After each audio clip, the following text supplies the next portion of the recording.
Hey, what's going on, everybody? Movie Fam here, and Saturday night got another double feature. We got Cinderella. Wait, is that a Disney movie? It's not horror. I'm just fucking with you. Yes, it's a horror movie. It's a 2006 Korean horror film. And we also have Jennifer's Body. So, there you go. Double dose of chick horror films. Alright, let's start off first with Cinderella. Now, been on a bit of a, and I mean, I don't know. Maybe I'm looking too much into it, but I tend to go in cycles. I noticed, even when I look back at my old videos, I remember going through like a big, like, 50s sci-fi horror, run, and I don't know, I tend to do the slashers all kind of together. So I'm on this Asian horror kick right now, if you guys haven't noticed. Like, past 4 weeks, I've been just doing nothing but Asian horror films. So, came across this one. The fact that it was just called Cinderella, I liked. I like the fact that it's going to say the Movie Fam's horror review, Cinderella, and, Jennifer's Body. Everyone's like, what the fuck, Cinderella? So yeah, no, I checked it out. I watched it right here on YouTube. That's where I've been watching a lot of them, actually, lately. And, the channel, I don't know what the channel's called, but the one, on the video, it says, like, gooddrama.net. Apparently, you guys head over to gooddrama.net. They have Asian horror films. Why they have Asian horror and that. But anyways, the other two were just very, I told you before, they were just like, And so I was a little worried about this one. This one was surprisingly very well done. Basically, what it's about is, and I won't drop any spoilers, so both these reviews are going to be pretty fucking short because I don't want to drop spoilers.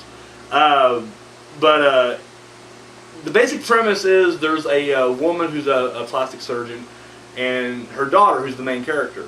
There's no one named Cinderella in this thing at all. I guess there's some parallels that you can be made, but you'd have to really kind of drop some spoilers to make those connections. But anyways, so she has a daughter, and her daughter, and like all her friends, and of course the relationship between the mother and daughter, it seems like it's basically all about vanity. Like, literally, like, she's just, like, the mother is constantly, like, making sure she's putting this beauty cream on, and she's bathing her, and it's just very kind of odd. And, of course, the daughter is, like, kind of getting all her friends to get work done.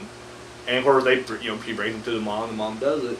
Well, what happens is, while one of them's under the gas, or, about to go under the knife, she hears someone say, that's my face, or something like that. And you see, of course, the typical Asian long-haired grudge/ring wraith that just kind of creeping along, coming after him or whatever. And yeah, see, it's really hard for me to really go in depth because, like, midway through, I didn't really read a plot summary going into this. Like, I blindly went into it, and literally, like, midway through, there's a big revelation. You're like, holy shit! And then, of course, boom. But needless to say, this spirit is taking out all these people who basically go to this woman's mother for surgery, and is fucking taking them out one by one. So, without giving anything away, I'm just going to my review. I'm going to admit, and I know this makes me, and I really mean no disrespect at all. I'm the kind of guy, I am, if there's ever a part of me that is like that liberal hippie, in matters of race, I hope we can all get together and, be friends and be able to discuss things like this, without, retaliation or anything like that. Or any kind of negative backlash at all. But my main problem with this movie early on was, because it starts off, it's this girl's birthday, and she has her friends over. And I'm not trying to be a dick, but it's so true. They all looked alike. Every fucking one of them. It was and they even like wore different clothes. And I'm like, well, which one's this one again? Because they all sound alike. They sounded like, they looked like, I was like, fuck. The only one that was kind of a standout was there's kind of a butchy girl. And she's not really butchy, like, but she's the one like on a motorcycle and just, whatever. Wearing tank top showing off her muscles. She don't really have muscles, but you can just tell she's definitely, like, remember in Saved by the Bell, toward the last season, like the initial show, when I want to say Kelly's gone for like a couple episodes, and they bring in the other girl, Tori, for a few episodes. Kind of mannish, butchy. We'll say butchy. I know that's going to offend people too, but fuck it. Yeah, so she's the Tory, if you will, of this group. But once again, so I was fucking confused. Like, I'm watching this, and like, people are being like taken out, and I'm like, well, who the fuck was that? And I couldn't, the names were all fucking similar, and I was just like, I don't know what the fuck's going on. So, in all honesty, if you would have caught me, if I would have broke the show up, like if I would have done like 15-minute intervals of the movie and then come back and give a review, it would have been like, it would have been the most negative review, because I wouldn't know what's going on. I'd be like, I'm sorry, I can't follow this shit. It's ridiculous. But once you kind of get rid of a lot of the friends, spoiler alert, I'm sorry, and you kind of get, when it focuses more on the main girl or whatever, it really does get good. Like, and once again, just that, I don't want to say twist, but the revelation midway through, it was also like, oh shit, like I really wasn't expecting that. You kind of sense that something's probably going down, but when it happens, I'm like, oh man, fucking mind fuck. And it really, it gets better from there. Like, it just builds up and it keeps getting good. I guess if I had any complaints, aside from the beginning, and they're all looking alike, I'm going to say the ending, I don't know if I should say this or not about, I won't say. It reminded me of another movie's ending, and I can't really give that away without kind of leading you that way. I'm sorry, it's a shitty review, but I'm doing my best not to spoil anything. It's not a bad thing, I guess. I mean, it wasn't bad, but it's like as soon as it happened, that other movie just pops in my mind automatically. I'm just like, well, shit, it's very much like that right there. But yeah, no, I'm saying big thumbs up. Get yourself a good copy. I'm not gonna lie. On YouTube, I've noticed this with the last few movies that whenever there's a dark scene, it's just hard to see anything. It's just like it's pixelated. It just darkens out, and then like whenever like people move and you see light, it catches the darkness. But then like wherever the darkness, I can't explain it. It looked bad. It wasn't a good copy. But I do highly recommend checking it out if you're a fan of Asian horror. I mean, other than that, it's very typical, you know, there's a mystery and a curse, if you will, and they're trying to figure out, you know, I don't want to say curse, I guess, but there's definitely a ghost with a vengeful, you know, whatever, a reason behind, you know, why she's doing this. And, of course, they're trying to figure it out and piece it together and everything like that. I thought the one who played the mom, I really like, this the character itself, I mean, the acting's all, you know, really good, but I love, just that character, it's a very complex character, and I like that. It seemed like a lot of characters weren't just like two-dimensional, they actually had, you know, again, at one point, like maybe the daughter seems kind of bratty, but then, you know, she seems like she's strong-willed and independent, but then at the same time, she runs to her mom, or whatever the case may be. And of course, the mom itself, without getting too much away, she, you know, there's definitely a secret that she's harboring there, and I don't know, I thought it was really good. I would highly recommend it. So, it's coming from, and it's spelled different ways. Like when the version on YouTube, I mean, it's spelled like regular Cinderella. That's the way it is on IMDb. But there's also, I guess they spell with an S. They even like kind of break up the syllables with the S, so Cinderella. No matter which version you come across, it's all good. It's all gravy. So, yeah, Cinderella, check it out. Next movie is Jennifer's Body, where basically, should I give that part away? Fuck it.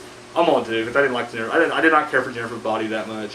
Where a band basically tries to sacrifice what they think is a virgin Jennifer, and of course she comes back, fucking demon possessed, and basically eating people, eating guys she seduces first, almost like a succubus. Yeah, I saw this movie when it first came out, and was not really a fan then. Like I just don't like Diablo Cody. I'll just fucking come out and say I don't think she's that talented. I don't get why she's so popular in Hollywood. I think her dialogue's atrocious, and this movie especially, like, I'm just, like, constantly, like, rolling my eyes and doing the sighing and just, like, Jesus Christ, this is fucking retarded. I just don't like it. I'm sorry. I think it sucks. My opinion. But in this movie, just especially, because this is definitely a chick horror film. And not just because you're like, oh, fan, you're just being sexist because it's the main character's a girl, and it's written by a girl, and it's directed by a girl. Well, guess what? Typically, when a chick directs a movie that's written by another chick, starring two different chicks, it's typically a chick fucking movie. So, and this movie was just no exception. Like, it had this very chick vibe, and just almost feminist feel. Like, I know I'm coming off like a woman hater, I don't care. Because, it was just like, all the dude characters in this movie were just either dumb, jock, meatheads, evil, or pussies. Like, fucking faggy pussies. Like, literally, the Amanda Seyfried's boyfriend, Chip, he's a fucking homo. The one kid I do like the actor, I don't really care for the character he played, but The dark gothic kid. He's a fag. I mean, come on. It was just like literally all these kids were just little, and so it's just like all these girls were just like they're the smart and intelligent ones and the complex characters, and everybody else was just fucking chodes. So I don't know. That was one thing I didn't like about it. Like I said, the dialogue I thought was atrocious. I didn't. The acting was okay, I guess, but once again, when they're given shit to work with, it's hard to even call that acting, I guess. I don't know. I just know when I watched this movie for a second time, the first time was bad enough, but it did seem like it went by a little quicker, but the second time, oh my god, I was constantly looking at my phone like, oh shit, I gotta get this video done. I don't know, I didn't care for it. I did forget that Adam Brody played in it. Oh, and fucking Chris Pratt was in it. Fucking one of the football dudes. Yeah, go figure. He went on to do much better things. But yeah, no, Adam Brody plays the singer of this band, because what it is, there is in this small town of Devil's Kettle, there is this waterfall that, when it goes down, there's just like a giant sinkhole. That's all it is, pretty much. And they're like claiming that they don't know where it goes or whatever. And so anyways, they take her up there, because their whole thing, I'm not gonna lie, the best scene is the scene where they're sacrificing her. And I just like, the reason behind it I thought was great, because they're just like an indie band trying to break through, and that's the only reason they're doing it. They're just wanting the fame. They're wanting to be rock stars, and I like it. I guess, it could be the, the old school, going to the crossroads and selling your soul to the devil. Now we'll just sacrifice a virgin and devil's cattle.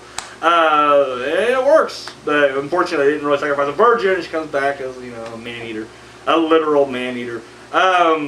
And that scene I thought was really good. Like, just the whole, just the interaction there, just the goofiness, though, because, he printed off the ritual from, Google or something like that, and I don't know.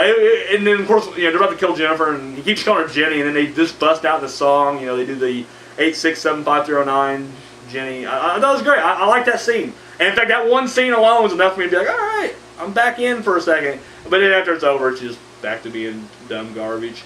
Once again, I just don't think Diablo Cody's a writer at all. In fact, I don't think she's that talented. I think clearly, and I'll say, if she was sitting right here, like not even going to backpedal if this ever would come up, I'll be like, I'm sorry, I think you sucked some dick to get Juno greenlit. That's all I'm saying. You were on Jason Reitman, and then he's like, yeah, fuck it. You blew me, I will, get your movie done, and boom, that's what happened. I truly believe that. I don't care what anybody else says. Fuck her. She's a whore.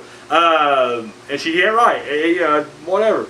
And I'm not trying to be like all anti-woman. There are some women directors that are very talented out there. The chick that did American Psycho, I forget her name. I liked her. Mary something.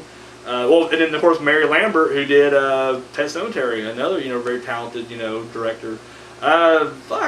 Penelope something, who did Wayne's World. I like that. And Amy Heckling. She did European Vacation, Fast Times at Ridgemont High, Clueless. I like her. It's not me just being like this, douchey dick of a dude who just hates women. No, it's not like that at all. But I'm sorry, when shit's just garbage, it's garbage. What can you say? It was just, a lot of stuff was just very, it tried to be horror and comedy, and it just failed on both. It really did. And I'm not gonna lie, I've been watching a lot of the CinemaSins lately. I have fucking Jeremy's voice stuck in my head, so as I'm watching Jennifer's Body, now I got Jeremy in my head narrating this fucking movie. Like, I don't know, and I would love to see them do it, because I think they can rip this apart pretty easily. But yeah, I don't recommend it. I say that, don't bother. Amanda Seyfried, I think, is a really good actress. I just don't like anything she's really in, to be honest with you. I just don't. I don't think she's, she's another Sandra Bullock. I like Sandra Bullock's acting. I think she's a great actress, but I just don't care for anything she does, hardly. And I'm not a big Megan Fox fan at all. I just don't think she's that good at all. And if you need proof, just watch Transformers and this. And you can't be like, oh, yeah, she's a great actress. No, she's not. She's just fucking hot. That's it. And I don't think she's that hot. I really, to me, she just has this really dumb anorexic quality to her, and I just feel like, I don't know. I feel like if there was ever a movie or a person that can turn me into like a woman beater, it'd be her, because I'd just be like, shut up, quit talking. She'd be like, you know what? Women's rights. I'm like, oh, end that. Take it down. So, yeah, I'm not a big Megan Fox fan. I just don't think she's that talented. So, yeah. So I'm gonna say, wrapping this up, Cinderella, and it's 2006, and it's a Korean film with subtitles. So for those of you who hate to read, if you don't like to read, I'd probably pass on it. But if you like Asian horror and it sounds like something you'd be interested in, check it out.